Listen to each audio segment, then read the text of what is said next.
Hi everybody, it's Jen. Welcome back to my channel, Hallmark Plus More, where we watch and talk about shows, movies, mysteries, Hallmark ornaments, and anything else that floats our boat. So today I'm going to be reviewing Matlock Season 1, Episode 16. So before I get into the review, I just want to say thank you to everybody who likes my videos, subscribes to my channel, leaves me comments. I appreciate it so much. If you have any discussion questions or comments about the episode, you can leave them below. So getting into this episode, it starts out with the flashback of how Maddie knows who left the Reddit comment that kind of started this whole thing.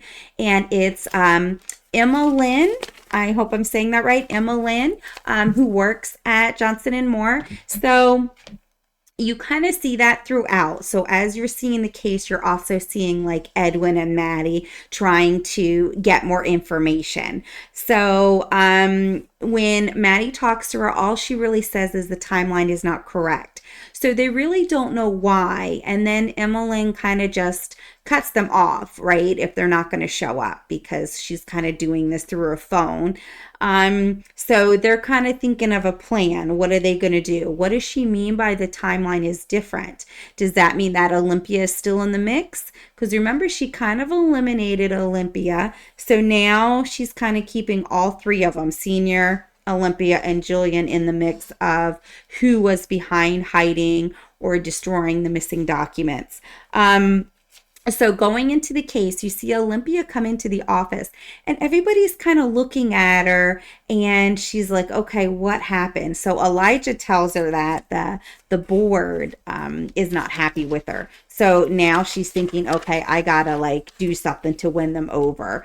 And then Olympia sees her bestie, which we find out from Sarah and Billy that was her best friend in law school, and they kind of went different directions, right? She went into the public defender's office, and then obviously Olympia went into corporate law, and she is asking for help. She has a friend or a client, and she was on a jury 21 years ago.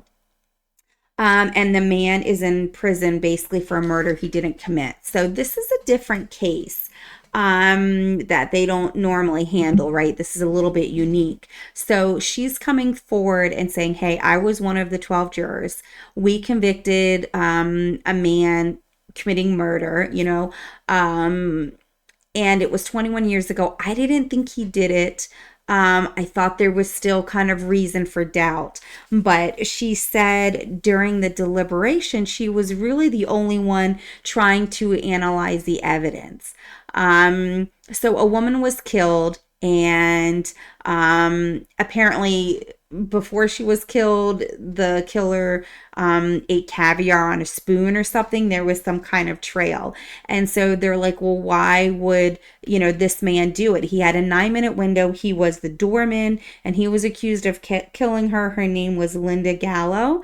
And I think she was in the penthouse. So they're like, he had 9 minutes. And Isabella, the woman, that is coming forward as in the jury, was like, why would he eat the caviar?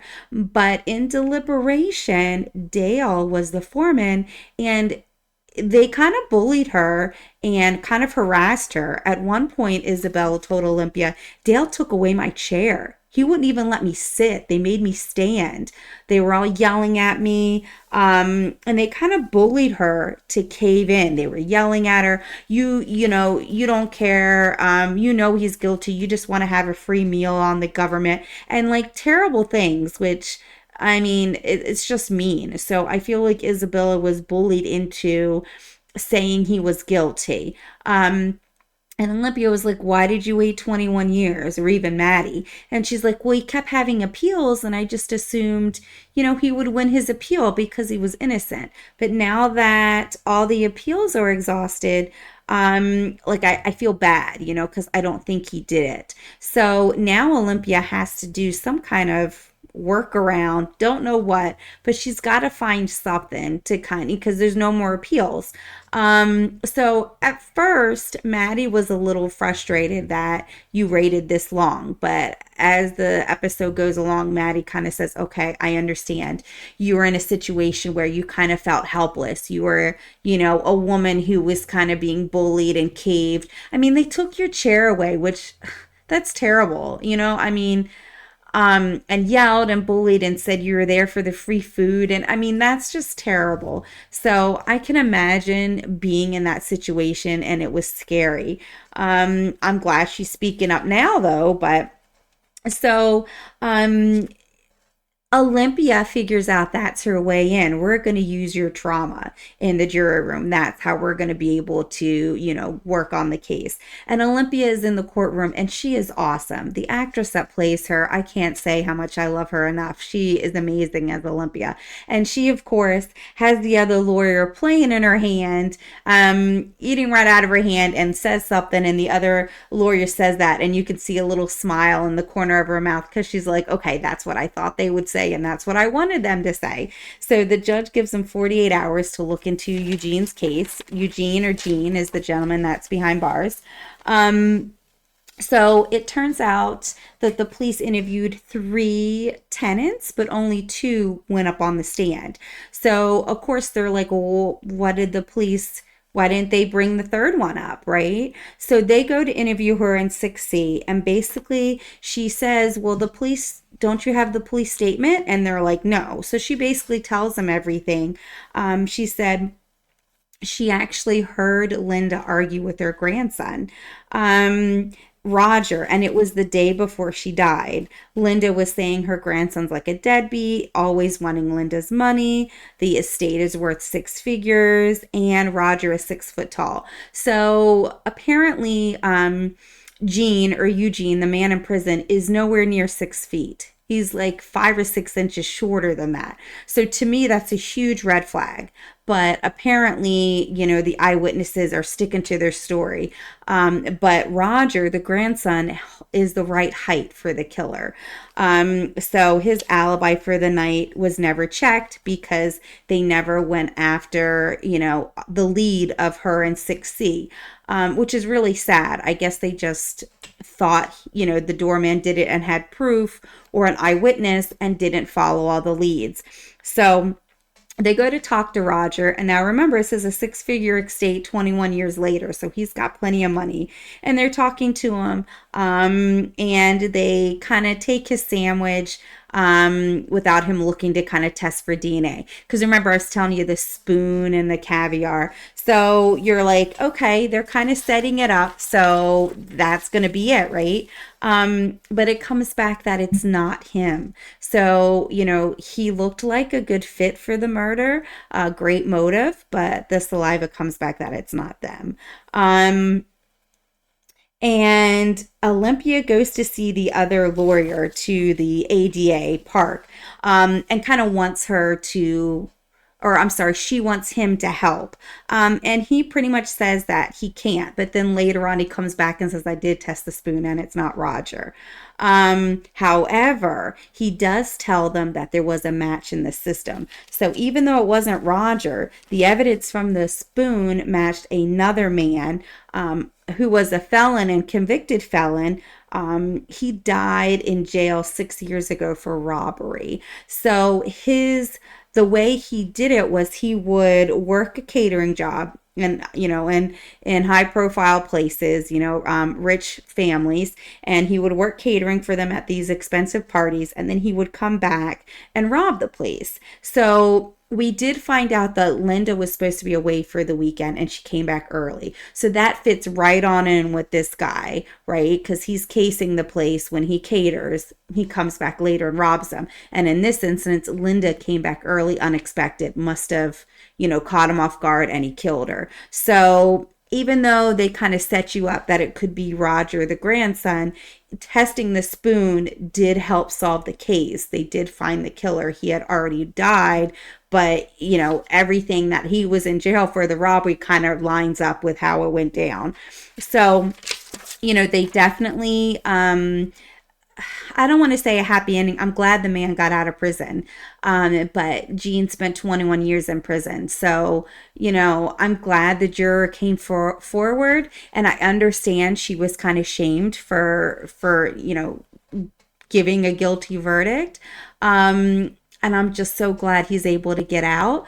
But it's just sad that somebody had to spend all that time behind bars because they didn't follow all the leads. So, I mean, I'm so glad she came forward, but at the same time, you know what I mean? He was behind bars for so long for something he didn't do. So I'm definitely glad he can get out.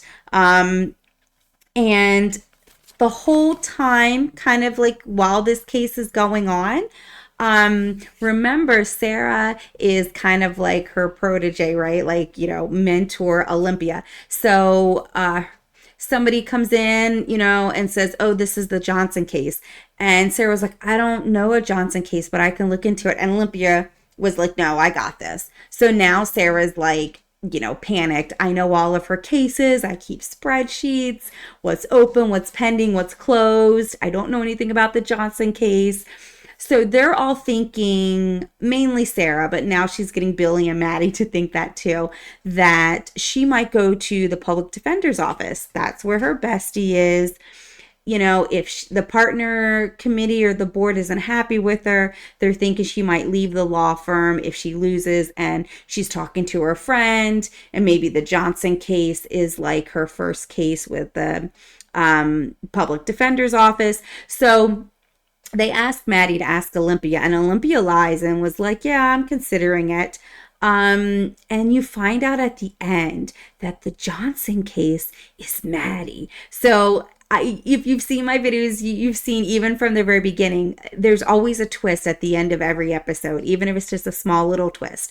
Most of it is with Maddie and Edwin, right? On this little side case of the opioids and her daughter, right? Getting justice for her daughter. But in this episode, the twist at the end is Olympia, like you see the flashbacks, and Olympia knows Maddie isn't Maddie Matlock.